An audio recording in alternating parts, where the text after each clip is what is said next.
আমরা আজকে শিলিগুড়ি সার্কিট হাউসের এই ছোট অডিটোরিয়ামে বসেছি। এখানে আমাদের দপ্তরের আধিকারিক আছেন, দেবব্রত দাস, অমৃত সুব্বা, তারপরে শিবনাথ দে, শিশির কুমার সরকার, দাওয়া তামাং, তারপরে সোনাম দোমা ভুটিয়া, গৌতম মাঝি, ইমরান শেখ, সৈকত গোস্বামী। আমরা আজকে বসেছি প্রতিবারের মতন, একটু এগিয়ে আসলে হবে, প্রতিবারের মতন আমরা এবারও ভালোভাবে বইমেলাটা করতে চাইছি। ইতিমধ্যে বইমেলার বিষয়ে রাজ্য স্তরে 2-3টি বৈঠক করেছি। 9টি সংগঠনের যারা প্রতিনিধি সেন্ট্রাল লাইব্রেরিতে, তাদের সঙ্গে আমরা এই বইমেলা কোথায় হবে, কবে হবে, ভেন্যু কোথায় হবে, সেই নিয়ে সুদীর্ঘ 2-3টি বৈঠক হয়েছে। আমি 2টি বৈঠকে ছিলাম।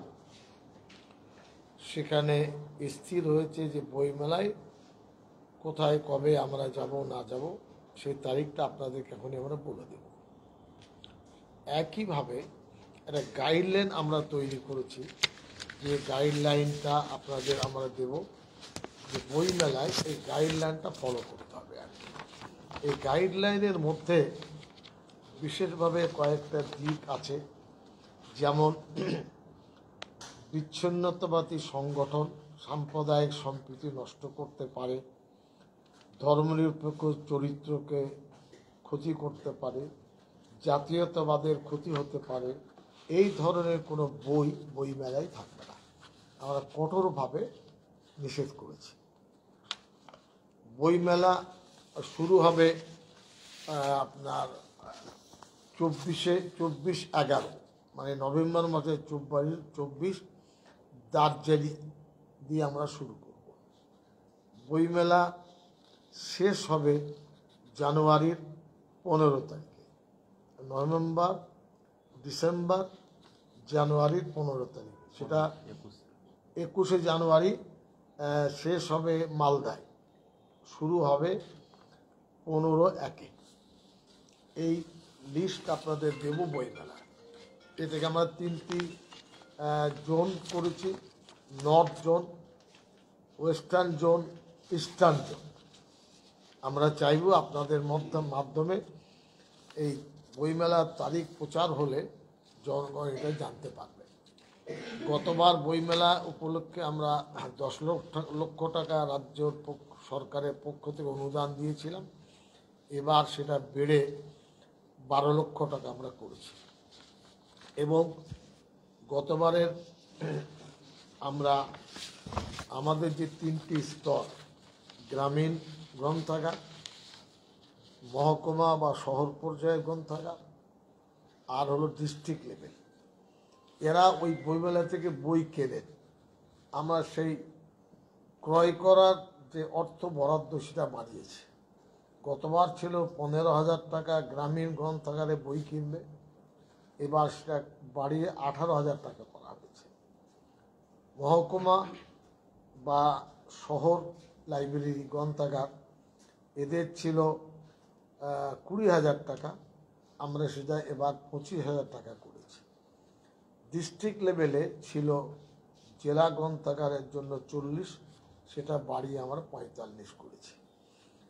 এরা নিজের মতো এলএলের সাথে কথা বলে যে যে সাবজেক্টের বই দরকার তারা সেই বইগুলো নেবেন। বইমেলার ক্ষেত্রে আরও কিছু বিষয়, যেমন যে লোকালিটিতে যে ডিস্ট্রিক্টে বইমেলা হবে সেখানকার লোকশিল্পী, জেলার শিল্প, অর্থনৈতিক, সাংস্কৃতিক ঐতিহ্য, উন্নয়নমূলক কর্মসূচি, এসব তারা প্রদর্শন করার জন্য আলাদা স্টল পাবে। 7 দিনে আমরা 7 ধরনের প্রথম দিন তো আলোচনা হবে না, ওটা তো ওপেনিংয়ে চলে যাবে। আর বাকি 6 দিন আলোচনা কি হবে, প্রত্যেক দিন স্টেজ শেয়ার করবেন, স্কুলের ছাত্রছাত্রীরা থাকবেন, অধ্যাপকরা থাকবেন, গবেষকরা থাকবেন, যাতে এই বইয়ের মাধ্যমে সমাজের কাছে আমরা নতুন কিছু বিষয় তুলে ধরতে পারি। আমাদের যে থিম বইমেলা, এবার আমরা থিম ঠিক করেছি ভাষার ঐতিহ্য রক্ষা আমাদের অঙ্গীকার। ভাষায় মানুষকে এবং যে ভাষায় যারা কথা বলেন সেই ভাষাকেই আমরা মূলধন করে এগোতে চাইছি। বাংলা ভাষাভাষীর সংখ্যা পৃথিবীতে প্রায় 28 থেকে 30 কোটি। তো এছাড়া নেপালি ভাষা আছে, আদিবাসীদের ভাষা আছে, সাঁওতালি ভাষা আছে, উর্দু ভাষা আছে।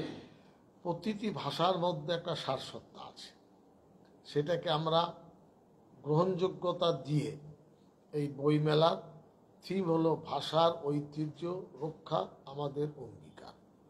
সব জেলায় একই ধরনের এই থিম কিন্তু থাকবে। এছাড়া গতবার যে আমরা বুক ফেয়ার করেছিলাম তার একটা রিপোর্ট আমাদের কাছে আছে। যেমন কুচবিহার জেলার বই বিক্রির সংখ্যা 1,50,00,000 একটা জেলায়। এছাড়া বেশি অঙ্কের বই বিক্রি হয়েছিল মুর্শিদাবাদ জেলায়, সেটা 1,38,76,000। মালদা জেলায় বই বিক্রি হয়েছে 1,93,11,202 টাকা। টোটাল বই বিক্রি আমাদের হয়েছিল 13,48,20,256। সবচেয়ে বেশি মালদা। এবং যারা এসেছেন বই মেলায়, দর্শক, পাঠক, ক্রেতা, তাদের সংখ্যা 21,50,000। এটাকে আমরা টার্গেট করে 25 লক্ষ চাইছি যারা পাঠক, যারা আসবেন বই কিনতে, আর দর্শক। আর 13 কোটিটাকে আমরা প্রায় 20 কোটি চাইছি। কথাটা হবে সেটা, এবং এতে সরকারের কোনো লাভ নেই, সরকার দিয়েই যাচ্ছে। বাংলার সংস্কৃতি, বাংলা সভ্যতা, মুখ্যমন্ত্রীর নীতি আদর্শ, লেখাপড়ার মাধ্যমে আমরা সেটা তুলে ধরতেই চাইছি। গতবার স্টল ছিল 1663 টোটাল। আমরা এই গাইডলাইনের মধ্যে সবটাই দিয়েছি, এটা আপনাদেরকে দেব। আপনাদের কাছে আমার অনুরোধ থাকবে, একদিনই যদি সব না পারেন, কারণ বই ছাড়া কোনো জাতির ভবিষ্যৎ করতে পারে না। ধাপে ধাপে এগুলো আপনারা বলতে পারেন, এটা আপনাদের কাছে আমাদের একান্তভাবে অনুরোধ থাকবে। আরেকটি বিষয়, সেটা হলো মাস এডুকেশন। এটা বিশেষভাবে দুটি দিক, একটা হলো স্পেশাল স্কুল আর একটা হলো হোম। শারীরিকভাবে দৃষ্টিহীন, শ্রবণহীন, মুখবধির এই অসুস্থ, যারা প্রকৃতপক্ষে অসুস্থ, তাদের আমরা লালন পালন করি। 12 ক্লাস পর্যন্ত উচ্চ মাধ্যমিক পর্যায়ে তারা লেখাপড়া শেখে। সারা রাজ্যে আমাদের প্রায় 150, এবং যাদের সাহায্য করি সেটাও প্রায় 150-300-র কাছাকাছি প্রতিষ্ঠান চালায়। 15 থেকে 16,000 ছেলেমেয়েরা পড়াশোনা করে। এদের লালন পালন করা, আর্থিকভাবে সাহায্য, তাছাড়া এদের যে বৃত্তি আমরা দিই সেটা খুব উল্লেখযোগ্যভাবে এদের জন্য খুব প্রযোজ্য। আমরা সেটাও আপনাদের সামনে তুলে ধরতে চাইছি। আমাদের ইচ্ছা আছে, কতদিন করতে পারবো বা হবে সেটা আমরা এখনো বলতে পারছি না। ভারতবর্ষে এদের জন্য কোনো কলেজ নেই, আমাদের নজরে নেই। প্রতিবন্ধী এই সমস্ত বাচ্চাদের জন্য কোনো কলেজ আছে। এরা যদি কলেজে যায় লেখাপড়া একটা স্ট্যান্ডার্ড পর্যায়ে শেখে, তাহলে তারা নিজের পায়ে দাঁড়াতে পারবে। আমি বলি না, নেই। বাণীপুরে আমাদের সম্পত্তি আছে ডিপার্টমেন্টে, আমরা সেখানে চেষ্টা করছি আর কলেজ যাতে করা যায়। কিন্তু একটা উল্লেখযোগ্য পারফরমেন্স সেটা হলো এই, যে বাচ্চাটির চোখে দেখে না, এটা উপরওয়ালার ইচ্ছা, কিন্তু মনের দরজা তার খোলা। 95, 94+ তারা মার্ক পাচ্ছে। স্বাভাবিক লেখাপড়াটা শিখছে, কিন্তু মার্ক খুব হাইফাই। যারা দৈনন্দিন চলছে পড়ছে তাদের থেকে এদের পড়াশোনার মেধাটা খুব বেশি। এটা একটা উল্লেখযোগ্য বিষয়। একইভাবে ধরুন যারা মুখবধির বা শ্রবণহীন, পড়াশোনায় তারা খুব পটু। তো আমরা কোনোভাবে অবহেলার চোখে যেন কেউ না দেখে, সরকারিভাবে তাদের সাহায্য সহযোগিতা, তাদের পাশে দাঁড়িয়ে মানুষের কাছে এটা আমরা তুলে ধরতে চাইছি। আমাদের সরকার যেমন ধরুন 93টি প্রকল্প মুখ্যমন্ত্রী সারা রাজ্যে ছড়িয়ে দিয়েছেন, এটাও আমাদের বলার যে সমাজে এই ধরনের প্রতিবন্ধী যারা আছে, কেউ যেন না ভাবে যে সরকার আমাদের প্রতি নজর দেয় না। আমরা সেই নজরটা অলরেডি দিচ্ছি এবং ভবিষ্যতে দেব। এই মোটামুটি কিছু আলোচনা আপনাদের সামনে ছিল।